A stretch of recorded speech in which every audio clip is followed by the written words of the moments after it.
Money is what makes the world go round. My business is worth millions. What others can earn in a month takes me 1 hour.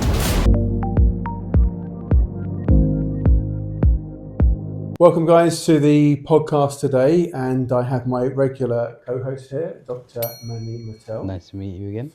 And today we're joined by a very special guest who is Carlo Brancati, is that right? That's right, yeah. Okay, and you are the hair transplant specialist. I suspect people have probably seen you on Instagram, on YouTube, and so welcome. Thanks for joining us. Great to be here. I guess we'd like to start by understanding a little bit more about your journey, because you've had 2 hair transplants, and that's been over a number of years, plus also medication. So I think let's hear about your journey. So first and foremost, I'm a patient. So I experienced hair loss at the age of 25. Noticed I was losing hair, went to my barbers. We started having these conversations, you're going bald. I said, I need to get a hair transplant. We kind of had a laugh and a joke. And I said, get into the serious side of things. This is only accessible for celebrities, high net worth individuals. And then he mentioned, no, you can actually go to a place like abroad, like Turkey, where it's cost effective. So on the way home, of course, information's really accessible, mobile phones. Got my mobile phone, I was on the bus. Started searching Turkey, and I thought, you know what? It's actually possible for anybody to get a hair transplant. Granted, of course, you do your research, you do things the right way. Started conducting my research for 3 years, and then decided to go abroad. Because it was within budget, let's say. I spent $3,000 for a transplant, and got my first hair transplant at the age of 33. What year was that? That was, I'm 39 now. Okay, so 6 years ago. 6 years ago. And at the time that you weren't on medication, I think we spoke about this, that one of your biggest regrets is that you perhaps should have got on medication before the transplant. Yeah, so I started taking, so I went to a clinic in Turkey, Dr Yemen, reached out, had a consultation, booked the surgery in. He said, get on Finasteride as soon as possible. Great, yeah. So I started taking Finasteride, which is great. I think I responded really well. I guess getting back to what you're saying, my biggest regret, I think I responded really well. So I will never know how much of this hair is transplant versus medication. And I don't want to, just to be very clear, I'm not saying I wouldn't have needed a transplant. I just think it's always good to take that time, have that period in between, try the medication, see how much hair you can.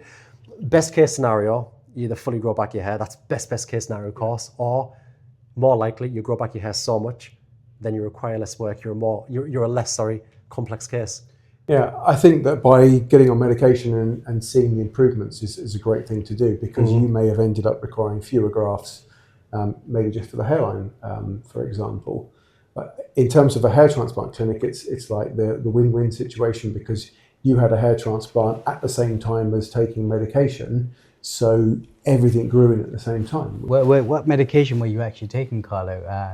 Just why don't you give us a little bit more detail in terms of was it saw palmetto? Was it pharmaceutical medication like finasteride? Was it minoxidil? Was it topical? Was it oral? Why don't you give us a little bit more? 5 alpha reductase. Very good. He knows the terminology. Very good. DHT blockers, of course, finasteride. The thing is with me, if I've got a headache, I don't like to take paracetamol. Yeah. So when it comes to hair loss, yes, there's finasteride, yes, there's minoxidil. I want to keep it effective. So I went to the most important, finasteride. And were you worried about taking it? I did do my research on it, and do you know what?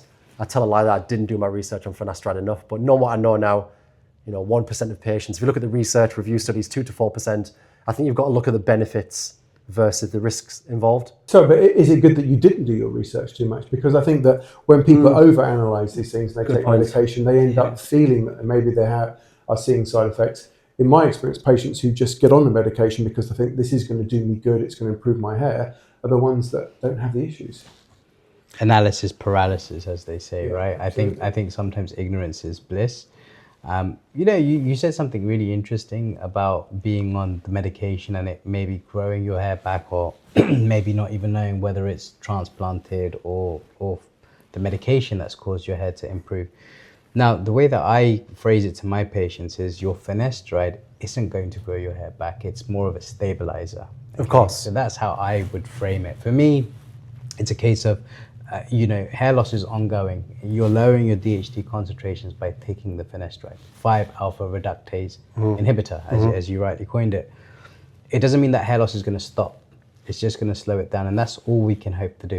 All we can hope to do as physicians is slow that progression down to a point where your testosterone naturally decline as we get older, and so your DHT is naturally going to decline too.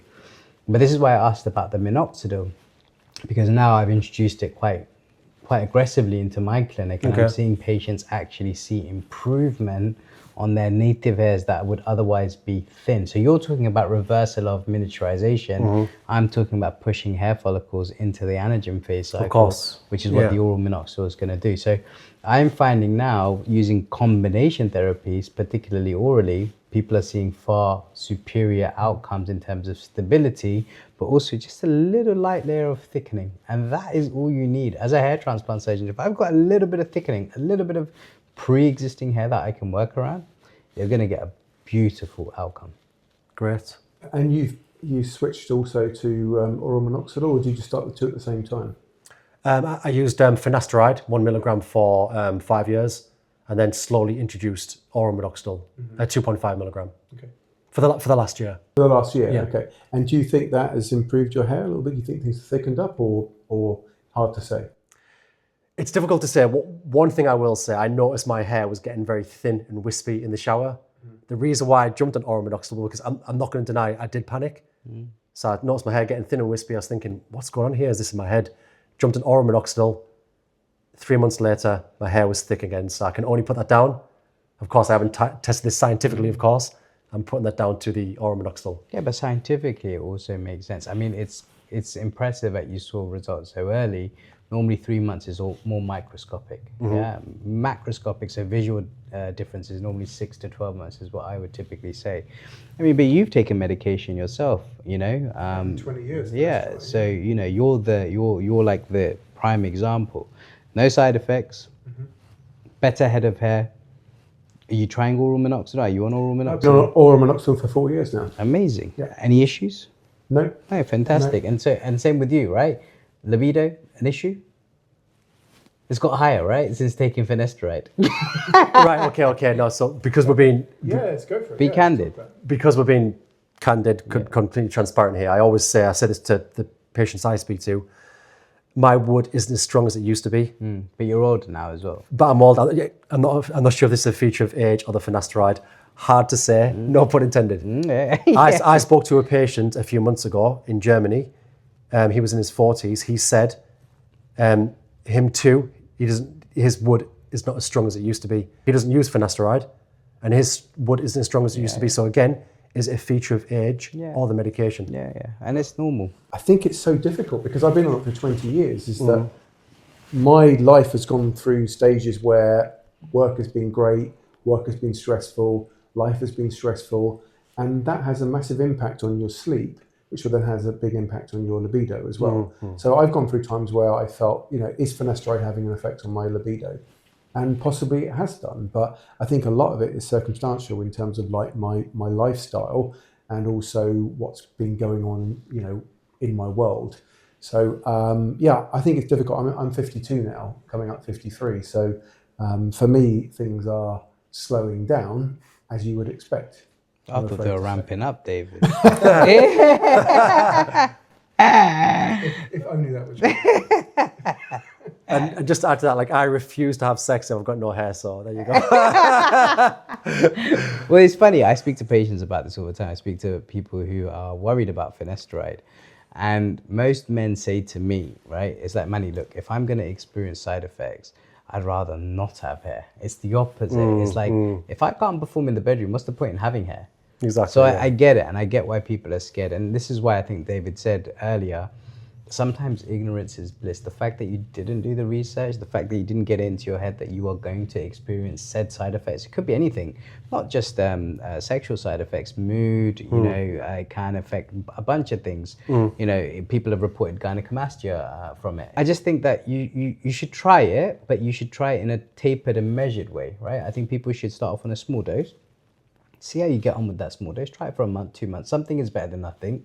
And then gradually titrate up. Once you feel comfortable with the medication, you can always titrate up or titrate back down as you require. This is why I don't give someone just a 1 milligram tablet. Hey, take the 1 milligram tablet, crack on. No, measured approach 0.25, 0.5, 0.75, and actually the sweet spot is generally 0.7 to 0.9 in my practice anyway. Those who are taking between 0.7 and 0.9 milligrams average daily dose see benefit, and that's stability. And then you combine that with oral minoxidil at 2.5 milligram, you're winning. Can I just ask, in terms of microdosing, would you recommend taking something every day versus a certain amount every other day? So this is down to half-lives, but we look at something called tissue binding activity, Okay. right? So my whole ethos has always been it should be no more than 3 days between each dose. So if you're taking 5 milligram tablet, take 5 milligram tablet every 3 days. Right. That should be your MO. But obviously when you're first starting, you know, take half a tablet of 5 milligrams once a week to begin with. See how you get on with it. If you don't get any side, this is not geared for specific medical advice, by the way.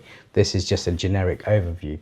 But you know, from my perspective of things, you're going to lower your risk of potential side effects. And if you're still scared, take 0.5 milligrams every other day to begin with. You know, it's the same equivalent, or even a quarter tablet of a milligram every other day. Just start off with something. Something is better than nothing. Yeah. Give your body some time to get used to it. Do you microdose or you take the full 1 milligram? The full 1 milligram. Okay. Yeah. So I've, for years now, I took the full 1 milligram for probably 15 years. And in the last 5 years, I've tapered down to taking half milligram daily, mainly because I think my health is fairly under control. I'm, as I mentioned, I'm into my 50s now, my DHT levels have dropped. So therefore, I don't think I need the full dosage. Oh, and that can then potentially mitigate against some side effects as well. To understand your journey in terms of having a hair transplant in Turkey, because I mean, I flew back in 20 years ago to Canada to have a hair transplant. So what was the experience like for you, you know, getting on that plane, having your first hair transplant? Sorry, could you be more specific with the question? Yeah. So when you say the experience, What was the experience like in terms of, like, you know, you obviously had your online consultation, I assume, with somebody at the in Turkey, or? When you say online conversation, what it entails normally is sending photos across the internet, which I know doesn't sound great, but you're trying to find that balance between quality and cost effectiveness, right? Yeah. The whole experience. Did you talk to anyone at all before the surgery, before you met them on the day? I'd say I didn't. Right. I don't my research in the See, clinic. to me, that sounds crazy. It does. Do you know? It sounds crazy. It does. This is why I'm so reluctant to have the conversation, because I don't want to put the wrong information out there. But it's good. You're being open. I'm glad that you are. Being very open. You see, what I pride myself on is the fact that I've done research for a lot of years. I've done research for 3 years before making that final decision. That said, everything was included, minus the flights, of course. It would never include flights, but the pickup to the you know, from the airport to the hotel to clinic back to hotel back to airport. It's making it easy for the patient. It is. You arrive and, like, you get picked up in a nice limo and you get taken back to a nice 4-star, 5-star hotel. And, you know, for patients who are worried about traveling, because it's one of the things I hear about from patients. They're like, you know, I like the idea of going to Turkey because of the price, but I worry about, you know, what's going to happen on the day. I worry about the aftercare, all those sorts of things. Yeah, I think that the aftercare you kind of take in your own hands. You know what you need to do. You need to wash the area, the transplant area daily. You have to stay elevated. To me, to my understanding, the first 10 days are crucial. Yep. So because after 10 days, you have to remove the scabs. After that point, it's just, how do you get past the first 10 days? Sleep right, eat right, plenty of fluids, saline, get to that 10-day mark, remove the scabs, then you're kind of good. And when did you fly home, out of interest? Did you stay the whole 10 days, or did you? It was a 3-night stay. So day one arrive. Yep. Day two would be, so day one arrive, consultation. Day two with the surgery. Day three, bandage removal, and then day 4 you would leave. Okay. So 3-night stay. So you had a consultation with a doctor prior to the surgery day itself? I'm going to say no. So the way it works in Turkey is that normally the doctor will assess the photos. Right. How true that is, I don't know. But at the time, I guess the best way to put this, at the time I believed the doctor was seeing the photos, assessing the photos of what he could, and then making his judgment based on that. And I think that's really important. I think that is a concept that I explain to a lot of my patients as well. The fact that they found me means they would have done a hell of a lot of research, because I'm not actively promoting myself with paid ads and things like that. We have a small retargeting campaign from our social, but we're not doing aggressive paid ads on Google and things like that. And so when you as a patient, brand new patient, it's fresh on the scene, okay, losing hair, you're panicking, you need some help, you need some support, and you're searching everywhere. Okay, fine. How do you know who is actually the best versus those who's just chatting anyway? Because 90% of people who are in this space say they're the best, right? So as a patient yourself, you're struggling to decipher through the information that you're getting. You've already made a preconceived, unconscious decision that this guy is the right guy for me no matter what. So did it really matter whether he saw those images beforehand? You was given the reassurance that he was. You already kind of knew the doctor because perhaps you'd seen him on socials, perhaps you'd seen some of his work, perhaps you might have even spoken to a couple of his patients. I don't know. The point that I'm trying to make is you've already made that conscious decision that this is the right guy for me. You've zeroed in on the clinic. So it's not like, so, you know, whether the doctor spoke to you or not, I think it's crazy that you'd go and have a surgery without speaking to a surgeon in the first place. I can see that, right? But I'm on this side of the fence. Of course. As a patient, as a consumer, let's call you a consumer in that, right? You're a customer, you're a paying customer, paying patient. In that regard, how do you know any different? And that's what's really sad about this industry. You know, you're putting your faith in a doctor, someone with a white coat and a stethoscope around their neck, someone who's apparently gone to medical school to do the best possible work for you. That's not a you thing. That's not a patient fault at all. I've spoken to other doctors. I've spoken to dentists and GPs who've been butchered by other clinics, not abroad. I'm talking about in the UK. Okay. And they've done the same kind of research that you have. So these are other doctors, these are other clinicians. So how can I possibly fault a patient for doing what they perceive to be the right kind of research? If that's their processes, that's their processes. I already trust them, so I'm going to buy no matter what. Do you see what I'm saying? I get what you're saying, yeah. So I think, look, I don't think you necessarily in that situation made a mistake, okay? But there are a lot of patients that could make mistakes going through the same processes. Of course. And I think that's what you're now all about. It's about educating and learning from. You were lucky. Let's be honest. You were lucky. You had done some research, but it could have gone south very quickly. It could have. Yeah. And I was very obsessed when it came to research. So I went next level. Yes, it's okay going on a clinic's website, seeing the before and afters. Of course, clinics are always going to cherry pick the best. I'm sure that principle applies anywhere in the world. Yeah. But I did turn to the forums. I turned to things like the International Alliance of Hair Restoration Surgeons. The doctor was an associate member. It is, yeah. The price was right, so I based it on that decision. Some level of doctor involvement, albeit, it was the surgical incisions. Arguably, the most artistic part, the hairline, would you agree? It is artistic, yeah. So the fact I was getting that done and, balanced that with price, to me, I felt like it was kind of a good decision. But you were happy with your result though, weren't you, after the procedure? Oh, it was life-changing. Yeah. Again, obviously we mentioned I used Finasteride at the same time. But yeah, I was really happy with the outcome. Yeah. And I had, again, this is maybe due to the medication. I got results after 2-3 months. Amazing. My hair looked better 3 months before the transplant. Amazing. Which is remarkable. And in terms of your involvement in becoming a patient advocate, influencer, expert in terms of the field, you've obviously had your first procedure. Did you have the second one before you got involved, or were you started to get involved with the industry after your first hair transplant? It was the first. Right. So after the first hair transplant, and continued. So I've done my research. I've done my research for 3 years before going ahead. Yeah. Indefinitely, I've done my research for 8 years plus. Mm-hmm.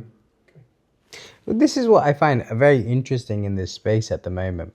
I think, we speak about other businesses and we have like business consultants, business advisors, blah, blah, blah, blah, blah. I think there's a lot of patient advocates who have come up after having a hair transplant surgery. Can I ask you this question? I think it's really important. Why should someone listen to you as opposed to somebody else who's also just had a hair transplant surgery? Like that, I think this is really important. I think, it's the same thing when people ask me, why should they go with me for surgery, right? Mm-hmm. But it's the same concept with you why should people listen to you? Why should people trust what you have to say? What is it that you think that people really hone in on? Or what is it that they take from your conversations that you have them? obviously you've got a pool of doctors. You've got a pool of doctors that you know, that you've seen their work. I'm one of them. That you've seen their work, you've seen the results. You know, you're happy with the way it looks. But why should someone trust you? Because my advice is completely unbiased. I've done my research, again, to repeat myself, I've done my research for 8 years. It doesn't, what I say to patients, it doesn't make a difference to me which clinic you go to. Yeah. Even if I've never heard of a clinic before, I can soon review that clinic, check out the doctor's credentials, and make that decision, make that informed decision. But why should patients listen to me? Yeah. Because I'm unbiased. Yeah. I know the best clinics. So to talk about myself here, big myself up. I know the best clinics in the UK. Yeah. I know the best clinics in Turkey. I know the best clinics in America, in Europe. I've done my research, and I will continue researching and making sure that patients get the best possible information. Yeah, much like you, David. Like, you know, it's the same principle, right? It's, you also know a lot of doctors. You've seen good, bad, everything in between. So I think that's what adds a massive level of trust to what you have to say. And this is why it is really important for me to get you guys together, because I think that you have already kind of embedded yourself nicely in this space. David is newer to this space, but the voice that this guy has, when he speaks, other doctors listen. And that's a big place to be fair with you. You know, and I think you two can do something really positive for patients in this space. And so it was really nice to actually bring you two together, more so than anything. Yeah, thank you. Well, as you know, I've been around this space for a very, very long time. And it's been 15 years I've been working with hair transplant clinics. So it's interesting how this space has evolved over the last few years in terms of influencers. And we were speaking earlier on, is that I'm all for patients who are, you know, for patient advocates, influencers, whatever you want to call them, who are there to educate patients and to steer them in the right direction. What is slightly concerning for me is that there's people out there who are just having this one experience with this patient, and then they're suddenly endorsing them and they're sending them off because they don't know. Unless you have some involvement with that clinic on a day-to-day basis, you don't really know what happens, how patients are looked after on a day-to-day basis. And that's how I've got to know you over the course of the last few months now. And I've been here, but I feel like I've been here as much as this chair has. It's good. You're welcome to be a chair, David, if you want to be. You'd make a good prop sometime. A good one.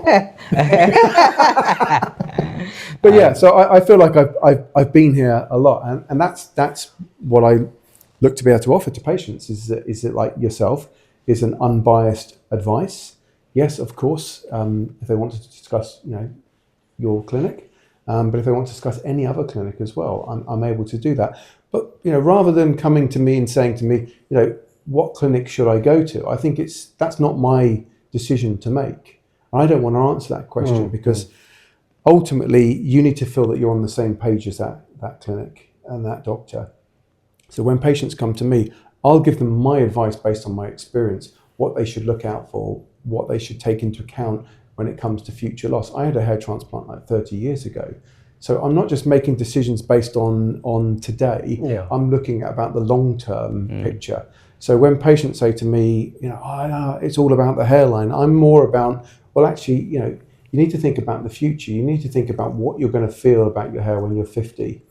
So that's my advice to patients, and I think it's really important that you look at the long-term picture. You must get a lot of patients who come in their 20s and they're all about wanting to have a really strong low hairline, and you know, I think for me it's important that they think about that.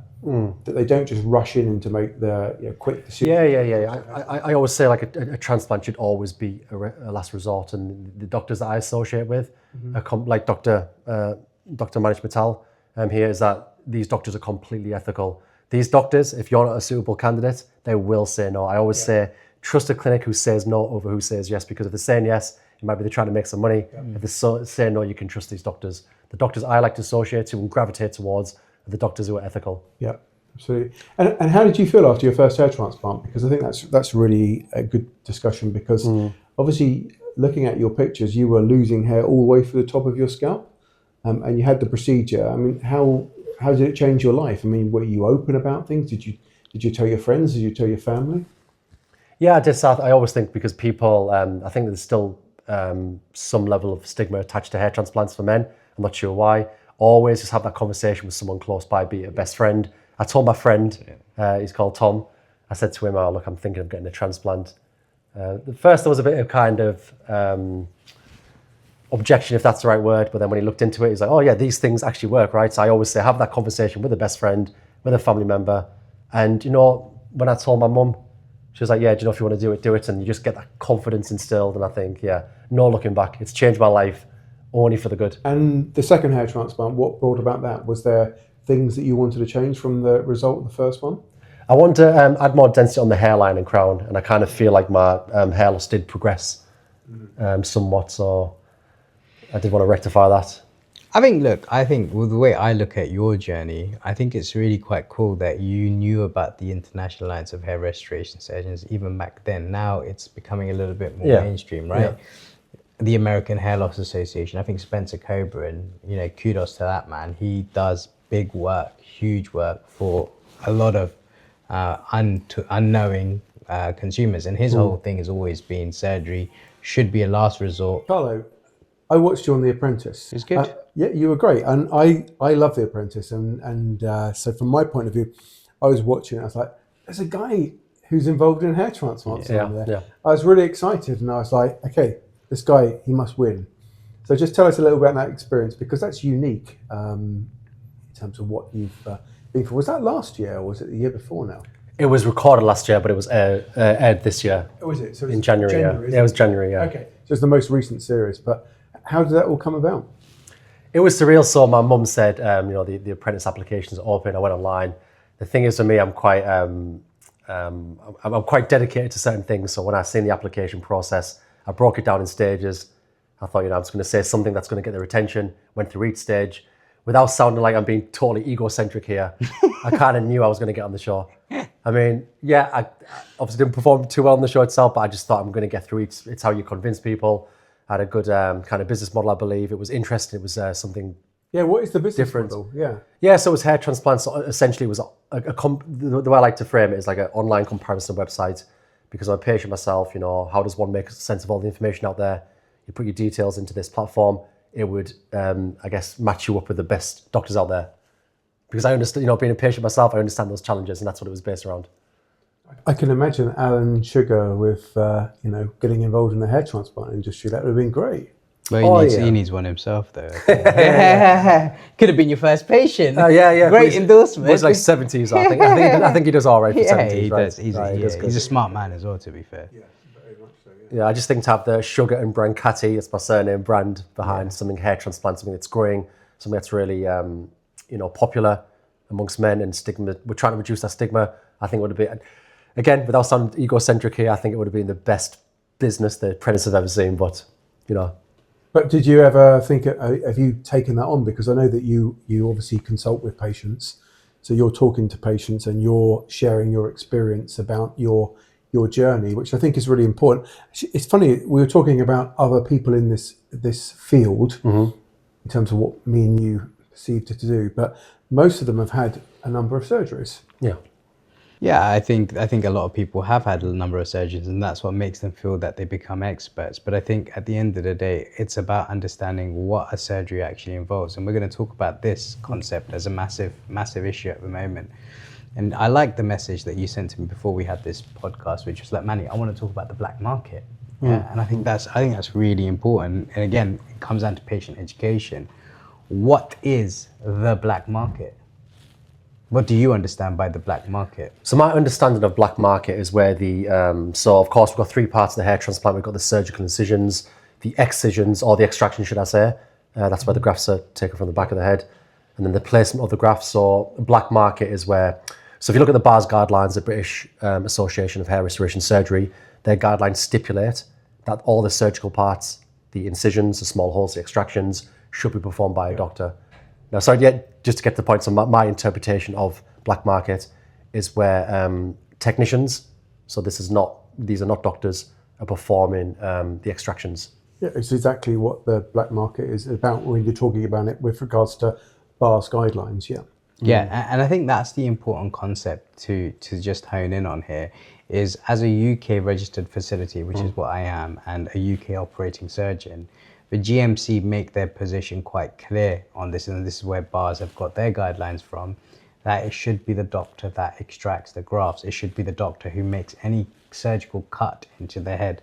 It should be the doctor who does all the medical planning. So when I've got my patient advisor, Lauren, speaking to people and they start asking medical questions, she quietly interrupts them and says, look, these are medical centric questions. And although I probably know the answer to them because I've sat in so many of these consultations, I can't give you this advice. Okay, yeah. So I think the notion of black market in the UK anyway, it kind of broadly encompasses a lot of things. But I think the one thing that most people should be aware about is who's actually performing the surgery, how many other surgeries are happening on the same day with that same doctor. You know, Lord forbid you become unwell, right? And then another person becomes unwell. You've got 2 surgeries plus 3 other patients who are having surgery. And that's happening in the UK, you know, frankly speaking. So for me, the black market is, it's a very, how to put it, it's like, it's not a good, I don't like the word. I think it's a dirty word, to be fair with you, because you're putting a lot of technicians who are being guided by doctors who should have more know-how to do the work the way that the black market is performing the surgery. So that's within the UK. Then you have other cities or other countries in general where technicians can perform surgery, not surgery in the grand scheme of things. I mean, Turkey, you know, one example, you technically had a black market surgery then. Do you see what I'm saying? Because you had a technician who performed the surgery. Now, what I want to make very clear here is we're not denying the fact that technicians are very good at what they do, especially the ones that can extract beautiful grafts, you know, time and time again.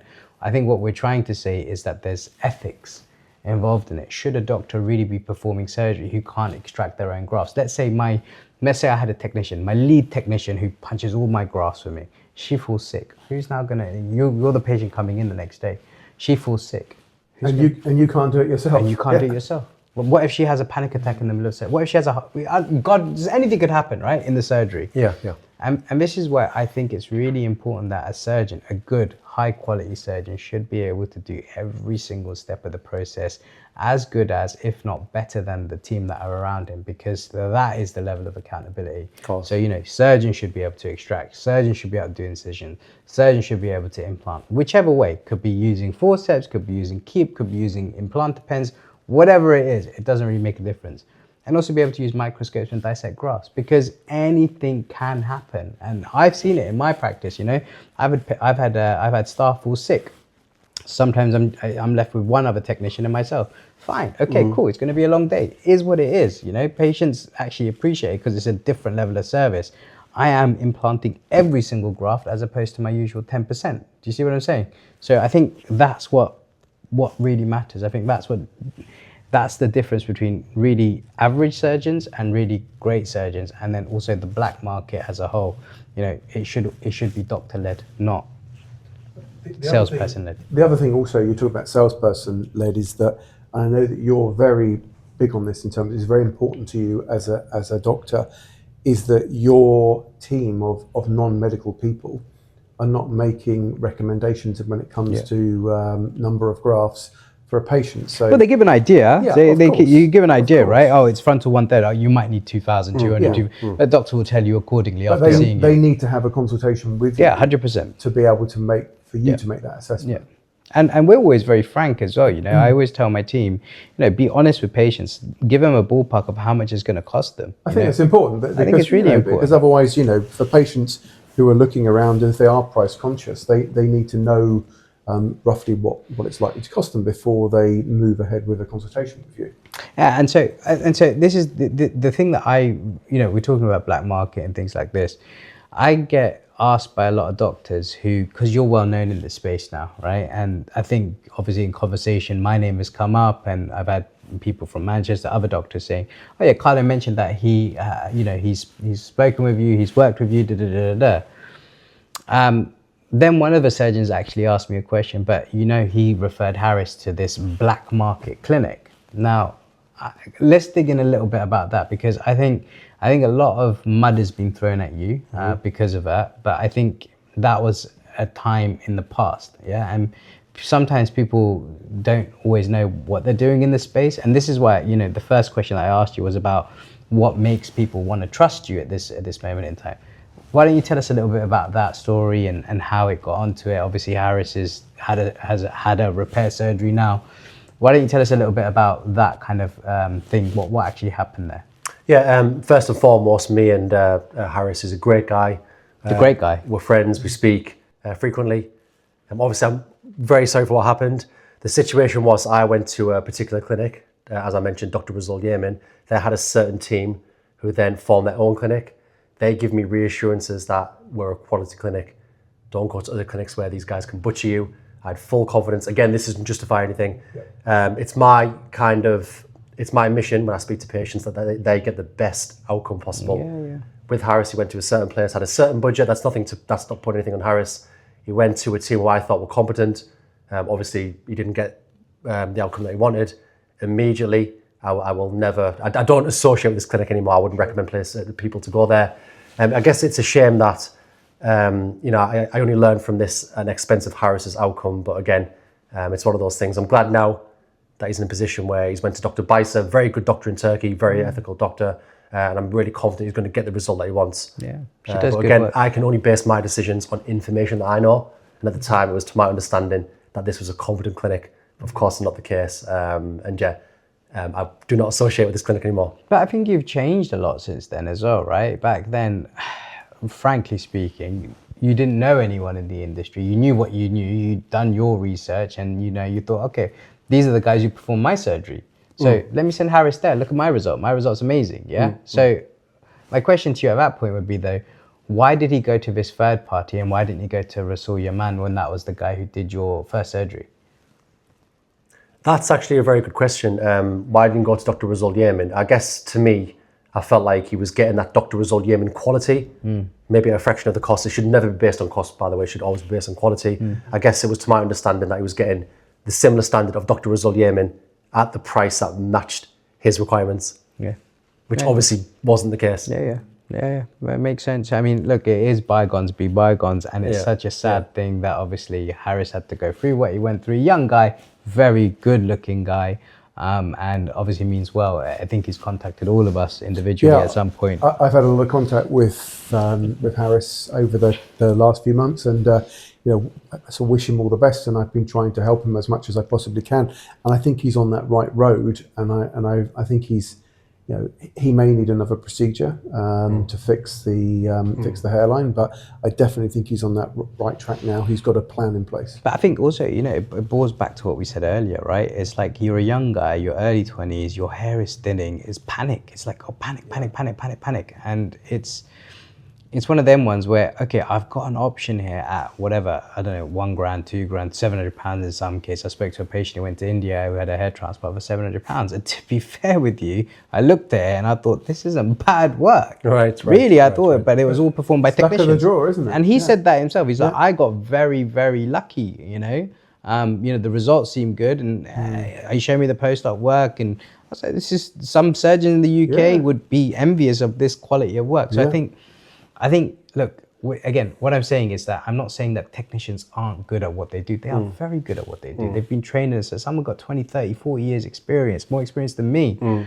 And I think that there's a role for everybody, It's important that everybody has their own preconfined role within the industry. Doctors do what doctors are supposed to do. Technicians do what technicians are supposed to do. And I think fundamentally, it boils down to dollar. I really do. I think surgeons who delegate, they want to do more surgeries. I want to do 4, I want to do 5, I want to do 6 surgeries in a day. The only way you can physically do that, the most you can really do is 2 if you're going to punch yourself. But if you want to do more than that, it becomes greed, right? Greed is not necessarily healthy in that situation. And that's when delegation happens, because there's no way you can do 4 or 5. And that's the black market. The black market is when surgeons are trying to do more than 2 surgeries a day. They're delegating a lot of the work, including consultations, and it is what it is. So I guess a key question then, what would you recommend for patients who do have a limited budget and it only restricts them to certain surgeries? So it's really interesting you say that. I've spoken to people with a smaller budget, and I always say, look, if it bothers you that much, you will find the money, you'll save, you'll maybe not have your coffee in Starbucks every single day, maybe you'll walk to work rather than taking a train or a bus. Maybe you'll cycle to play. If you really want something, if you really, really want something and you want the best, you'll find, and I had someone like that. I had a coach driver who came and saw me, a 70-year-old man, and he just saved, man. And he was like, okay, I'm gonna go to the best guy that I can possibly find, and this is what I'm saying. Like, if you want something, you'll find a way to save and be able to afford it, right? Just because an option is there right now at 2K, another patient said this to me, and I thought this was such a smart line. I'm not rich enough to buy cheap. What a line. I'm not rich enough to buy cheap, because the whole notion is you're going to pay double or triple to fix it. Yeah, you might get lucky, but that whole thing, like, I was like, that's a really nice line, So I think from my perspective, things, when people have got a limited budget, it's a case of, okay, fine, do whatever you can do to save, to, do whatever. I wouldn't ever say riddle yourself in debt over it, but, find a way to, save here, save there. And we are living in tough times right now. I'm not oblivious to it. It is tough times for a lot of people. I get it. I hear all of that. But hair transplants is a luxury market. It's a luxury service that's being provided. It's a medical service that's being provided. And for the life of me, I can't understand why you would mate, I could train you to become a technician tomorrow. Would you be happy with you? You might say, yeah, I'm very good at whatever I do, but would you think that you could cut holes into someone's head and it'd be ethical? The same with you, David. Could you really say that this is the right thing for me to do? I think it's crazy. But that's just me. The old saying is that you buy cheap, you buy twice, but ultimately, not always. Sometimes you could buy. Always. Yeah, of course. I mean, there are like Conor McGregor, David Beckham. They've had hair transplants. Yeah, exactly. Yeah. But I think that not great. Yeah. You would think they would have gone cheap? Absolutely not. Yeah, I'm sure they haven't cheaped it out at all. But so many times that a patient wants a repair procedure, it's not just the one procedure they need to have. It's often two. So you end up having two procedures just to fix the one bad hair transplant you had in the first place. And that's probably going to be the case unfortunately for Harris. But it was the case for me as well.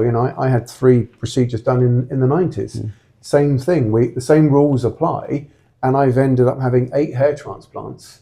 Okay, the last few of them were the finessing things, but I probably had 3 hair transplants to fix the mess that I had. It looks good, mate. It looks really, really good. I mean, it was Ed who did Ed Bull, who did your finessing. He did the finessing, yeah. He's a finesse man, right? I've got nothing but admiration for that guy. I think he's conservative. I think he educates his patient properly, and I don't think he's wrong to be conservative either. But I think you're also conservative. I'm conservative. Well. I'm conservative with my graft numbers, and I think that if you make each graft work at the way it should work, then you're going to get an incredible result. It's we was talking about graft numbers off camera. A lot of surgeons are selling based off of graft numbers, and it's becoming a bit of a dick waving contest. And I think that it's like, oh, I can do 4,000 grafts. Oh, I can do 4,500. All right, no, okay, let's talk about graft uptake. Yeah, there's a limited supply to the scalp in terms of blood that's going to nourish these newly implanted grafts. And it's a well-known concept that if you're experiencing androgenetic alopecia, I'm giving a bit of a lecture right now, but I think people need to understand this. When you're experiencing androgenetic alopecia in any area, not only do the hair follicles get smaller, so do the blood vessels, yeah? The blood supply reduces to that area, which by definition tells you cannot expect to put 3,500 grafts and get close to 100% uptake. It is not happening. And anybody who tells you that's going to happen is just blowing smoke up your back passage so you get into the chair. That's why, I do dense pack, I don't overpack. There's a fine line between dense packing and overpacking. And I think that, 35 to 40 grafts per square centimeter in the right kind of patient is all that you need. And if you work that out in terms of square centimeter, you never need to do more than 2,200 to 2,400 grafts in every third segment of the scalp. It's a fact. I meet with patients all the time who believe that they need that many number of grafts because they've been quoted that by clinics. And I think it's so difficult for patients nowadays because if they are shopping around, effectively contacting various clinics, and they're getting these big numbers of grafts quoted, and then they might contact you, for instance, and you might be saying to them, well, actually, I only think you really need around about 2,000, 2,200, 2,300 grafts. So I guess that's... But this is sorry to interrupt you, David, but this is where that preconceived notion of value comes in. Oh, Mani's charging me the same, if not more, for 2,200. No, I'm giving you more. Do you see what I'm saying? That's the take-home message here is, for the 2,200 grafts, I'm taking a lot less of your scalp away from the back and the sides. I'm doing a hell of a lot of the work myself, and I'm making those individual grafts work 1.5 to 2 times the amount that said surgeon who's offering you 3,500 grafts in the same space would. But donor is a currency that you just can't replicate. Once it's gone, it's gone. Yeah. You cannot. Unless you're Carlo, man. Look at that for there. He's probably still got a few thousand that he can have out. So let's talk about that. So how many grafts have you had now then? In total, 8,100, 400 of which were taken from my beard. 400 from your beard? For the crown. That was in the second surgery. Okay. And was that taken from underneath the shadow of your chin? Here, Okay, right. And are you aware of the scarring from there at all? I wasn't aware of the scarring the very next day. I couldn't notice. Yeah. Maybe the nature of the skin is different. I don't know, but I couldn't really identify where the grafts were taken. Good physiology. Yeah. We spoke about this, I think, in our last podcast, where I just believe that face and the forehead have these sort of superpowers when it comes to healing. I've had some grafts extracted from underneath my chin, okay, right. and I wouldn't be aware of it if I clean shaved. I didn't know. Yeah, I put them into my crown as well. Right. I think beard hair is great as a bit of a filler if you're starting to run low on grafts, but it certainly shouldn't be your first port of call when it comes to using hair for hair transplants. Yeah. So I mean, look, Carlo, obviously you speak to patients on a regular basis, and I think this is also an important concept that I think you as a potential patient, I don't know, advisor, specialist, I don't know how to what word to use. How would you describe what do you actually do? Or if you was going to put a title to your what you do, and you as well, David, I want to know actually, what would be that title? Yeah, I guess somewhere in the realm of specialist advice or advisor, that type of stuff. And you? Yeah, I think advisor. I don't like to use the term influencer because firstly, I think I'm too old to be an influencer. Yeah, because my experience comes from my experience. I think that who else has worked within clinics for 15 years? Who else has experienced their hair loss for 30 years? People will relate to my story. So people come to me because they're like, yeah, I totally relate to you. I had some bad hair transplants done in the 90s, or I lost my hair, and I totally understand your experience and where you're coming from. And they relate to me. And I get patients coming back to me like 10, 15 years ago, and they still ask me questions. And I find that really flattering, I guess. Yeah, it should be. It is flattering. That patients will come back to me and they value my advice. So I guess it's the same with you. Yeah, 100%. And what I always say is, first and foremost, I am just a patient. And what would one do with all this knowledge? I acquired all this knowledge over a lot of years of research. Yeah. I didn't want it to go to waste. So I don't define myself as an influencer, or look, let's try and make some money here. How can I make money? It kind of chose me in a way. Yeah. I'd done the research. I didn't want that research to go to waste, and I knew it could benefit people out there who were in the same position as me as when I first started. Yeah, and so what my question originally was like back to that whole concept of you being a hair transplant specialist or a hair transplant advisor. Yeah. I suppose the question that I have here is, what would you say qualifies you to say that Mani is a good surgeon, or Munib Ahmed is a good surgeon, or whoever it might be that you're referring to in terms of this guy's a good surgeon? What is it that qualifies you? Is it that you're looking at the results? Is it about you're speaking to their patients? What is it about? This is what I want to understand, the concept. Yeah. I think ultimately it comes down to what patients want to see as the outcome, how good the results are. The results ultimately, whether you like it or not, speak for themselves, right? But if you want to go beyond that, what are the doctor's credentials? Yeah. What are their ethics? What is their ethos, and what's important to those doctors? And that's the things I look for. But you must get patients who come to you and they explain their situation, they talk about their history, they talk about what they're looking to achieve. I mean, I always ask patients is like, what is the most important thing to you when it comes to having a hair transplant or considering a hair transplant? And it's really understanding what it is they're looking to achieve. And that then helps me determine as to who might be the right doctor for them, who might be the right fit. And obviously in the past, I've always only ever worked for one doctor. And I've always spoke very highly of a select number of ethical, talented doctors. But for me, it's I've only ever worked with that one doctor. So when patients came to me previously, I'd be able to talk to them about my experience with that particular doctor. But now I've got an open market to be able to talk to any number of doctors. But again, I find that pool is so small of really talented, ethical doctors that I would be happy to recommend. Yeah, yeah. Here what we're saying is you're not brokers. That's my key thing here. Is you're not a broker. You're not.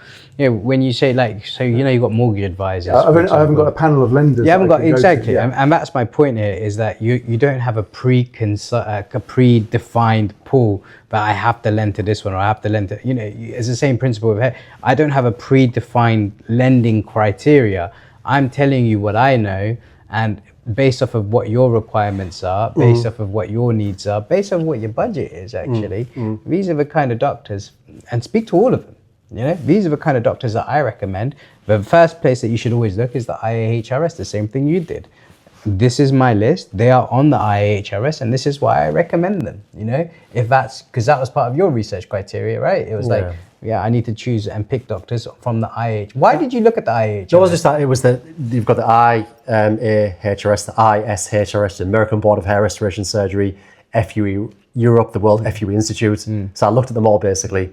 I just think if doctors are out there, they're traveling the world, they're educating people, they're staying up to date with the latest methods and procedures, that's a massive tick for me, because these doctors are going that one step further.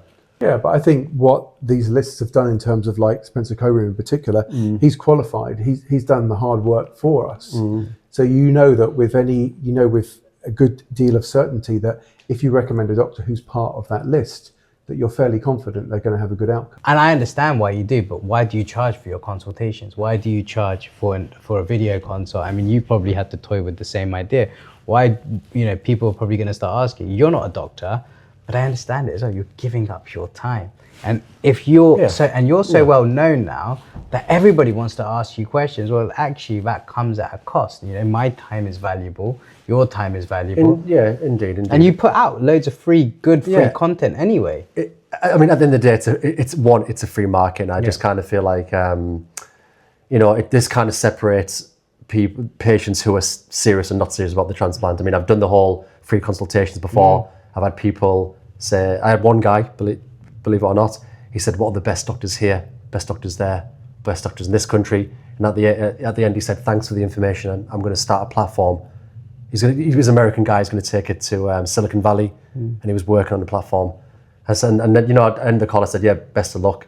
And I messaged the guy saying, look, I don't mind what you did, but you should just be. He paused as a patient, and that's what I don't like. Yeah. So this just separates what it is. I would love to give my time for free, but this is necessary. Yeah. And I think there's a lot. I think what the patient gets back in return is more value. I always make sure the patient gets more value than what the call 100% is charged at. 100%. And I think that there's we talk about this, there's business consultants, there's management, there's all kinds of different type of consultants in different kind of spaces. They're still charging for their time. Yeah, your time is not free.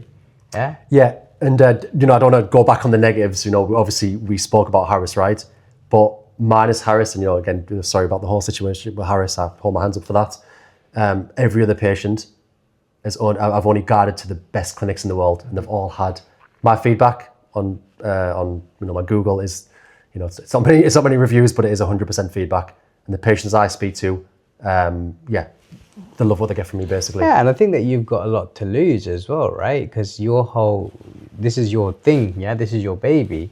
You've got a lot to lose by recommending less sort of ethical doctors, because if somebody ruins a result, your comeback's going to be firstly on the doctor, but then it's going to be, well, Carlo, you recommended that guy to me. Do you see what I'm saying? And I think it happened once before.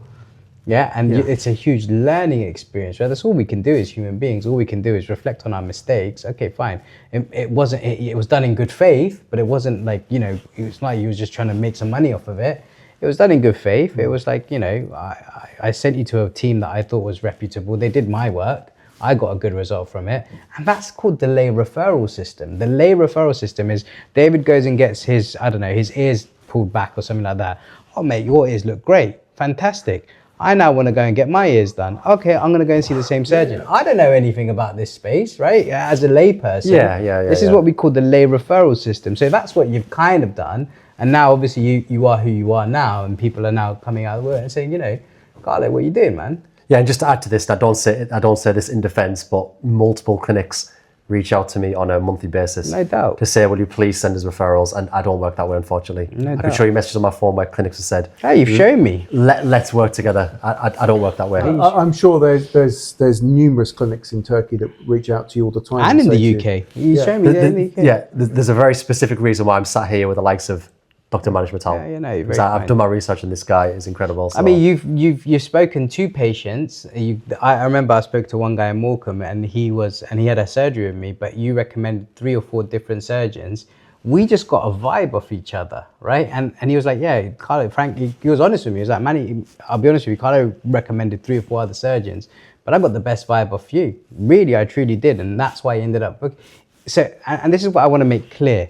Right, Carlo, you don't just recommend one doctor. You recommend multiple doctors. Go speak to all of these guys. These are who, if I had the budget that you've got, this is who I'd potentially go. And then at the end of the day, the shoe is on the other foot by that point, right? We're all sentient human beings. We can make informed decisions. Yeah. We've got a prefrontal cortex to make these logical decisions. So, you know, just because you've said that these are the right potential doctors to go to, it's the same with Spencer Coburn and his IHRS, right? He's done the hard work, but if someone gets a bad result, that's not him, you know. And I say this in my consults as well. And I think Spencer Coburn is an OG for this. What you're doing is you're not guaranteeing yourself a great outcome. What you're doing is you're mitigating the risk of a bad one. Indeed. And I think that is the key principle. And I think you and I and David all agree that that's all we're here really to do, is to try and limit the damage that this space can actually do. It's nuts. And so apologies. And I always say to patients, I'm only here to feed you the information. Ultimately, the decision has to come from you. You have to gravitate towards that. The best calls for me, if you disagree with the doctor I'm recommending, you feed that information back to me.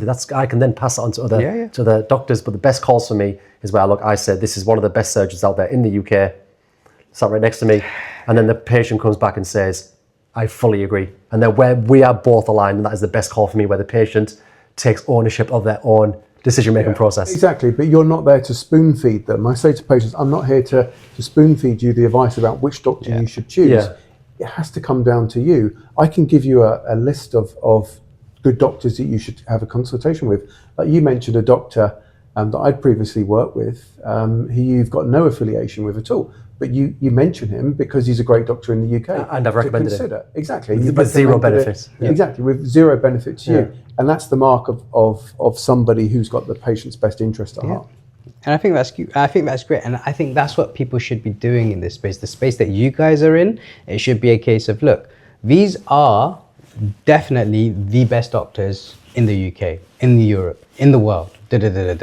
Go speak to them, see what you think. And if you have the same feeling as me, and you think that they're great, fantastic, book with one of them. But if you don't, then the world is your oyster. Go find a different doctor. And I think that's the key principle. I think that advisors in this space shouldn't necessarily push a patient to a specific doctor. They should say, look, these are the good doctors in the space. Go make your own informed decision. And I think that's important. I think that's the demarcation. And just to follow on to that, I was watching a YouTube video of a guy who was documenting his result from a clinic in Turkey. It wasn't a clinic I was aware of, but he was offering a voucher code in his name for patients that went to this particular doctor.